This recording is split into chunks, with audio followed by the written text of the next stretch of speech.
Hello বন্ধুরা, আসসালামু আলাইকুম। সিনহা কিচেনে আপনাদের সকলকে স্বাগতম। আশা করি সবাই ভালো আছেন।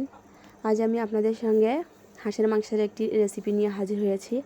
একদম গ্রামীণ উপায়ে আমি হাঁসের মাংসটি রান্না করে আপনাদের দেখিয়ে দিব। তো প্রথমে আমি একটি হাঁসকে জবাই করে তাতে গরম পানি দিয়ে এর লোমগুলো পরিষ্কার করে নিয়েছি। তারপর আমি এটিকে পুড়িয়ে আবার একটু ভালো করে যে কোথাও এর খুঁটি আছে কিনা সেটা দেখে নিচ্ছি।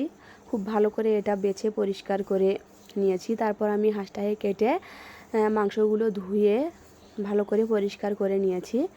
এখন আমি এগুলো গ্রামীণ উপায়ে রান্না করব।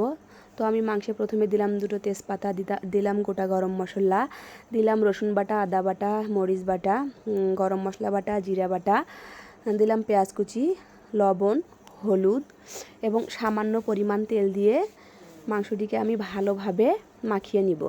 তো বন্ধুরা, হাঁসের মাংস হয়তোবা আপনারা অনেক উপায়ে অনেকভাবে রান্না করে খেয়েছেন। একবার এইভাবে গ্রামীণ উপায়ে আপনারা রান্না করে খেয়ে দেখবেন। আসলে হাঁসের মাংসের এমনিতেই একটা স্বাদ থাকে, তারপরেও এভাবে রান্না করে খেলে মনে হবে স্বাদটা আরও দ্বিগুণ হয়েছে। তো বন্ধুরা, আমি মাংসগুলোকে খুব ভালোভাবে হাতের সাহায্যে মাখিয়ে নিয়েছি। এখন রেস্টে রেখে দিব। তারপর চুলায় একটি কড়াই দিয়ে তাতে আরও কিছু পরিমাণ তেল দিয়ে মাখিয়ে রাখা মাংসগুলো আমি কড়াইয়ের মধ্যে দিয়ে দিয়েছি।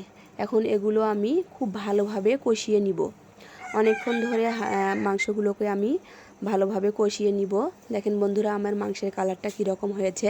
তো বন্ধুরা, আমার গ্রামীণ উপায়ে হাঁসের মাংস রান্নার রেসিপিটা যদি আপনাদের কিঞ্চিত পরিমাণ ভালো লেগে থাকে তাহলে আমার চ্যানেলে লাইক শেয়ার করবেন।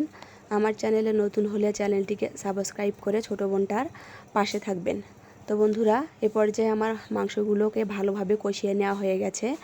আমি এখন মাংসের মধ্যে পরিমাণ মতো ঝোল দিয়ে দিব। দেখেন মাংসের কালারটা কষিয়ে নেওয়াতেই মনে হচ্ছে যে মাংসটা রান্না করা হয়ে গেছে। তো আমি এখন এতে পরিমাণ মতো ঝোল দিয়ে দিলাম। পরিমাণ মতো ঝোল দিয়ে ভালো করে নাড়াচাড়া করে আমি ঢাকনা দিয়ে ঢেকে কিছুক্ষণ ফুটিয়ে নিব। তো বন্ধুরা, আমার হাঁসের মাংস রান্না প্রায় শেষ। এখন আমি এগুলো নামিয়ে নিব। খোদা হাফেজ।